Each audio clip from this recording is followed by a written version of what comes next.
இப்போது இந்த சம் பாருங்கள், இது கலப்பு பின்னமாக கொடுத்துருக்காங்க. கலப்பு பின்னமாக கொடுத்துருக்கிறது தகா பின்னமாக மாற்றி ஆன்சர் போடணும். இப்போது இந்த கலப்பு பின்னம் 1 -1 2/7 இதை எப்படி தகா பின்னமாக மாற்றுவோம்னா இது ரெண்டும் மல்டிப்ளை பண்ணணும்.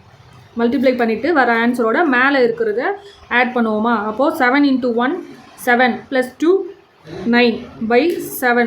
இந்த பையில் கீழே என்ன இருக்கோ அதை போட்டுக்கிறோம். அப்புறம் சைன் வந்து என்ன சைன் கொடுத்துருக்காங்களோ அதை போடணும், மைனஸ்.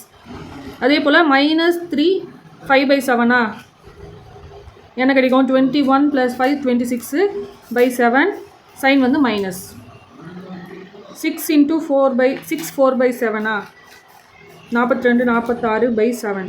சைன் வந்து ப்ளஸ் தான் இருக்குது. இப்போ இது மூணுத்தையும் ஆட் பண்ணோம். -9 -26 + 46/7 வந்து காமனாக இருக்கிறதுனால இப்படி போட்டுக்கிறோம். இப்போ நமக்கு ஆன்சர் வந்து என்ன வரும்? இது ரெண்டையும் மைனஸ் பண்ணால் நமக்கு என்ன கிடைக்கும்? 20 20 - 9 வந்து 11 11/7 கிடைக்கும். இந்த சம்க்கான ஆன்சர் வந்து ஆப்ஷன் சி 11/7.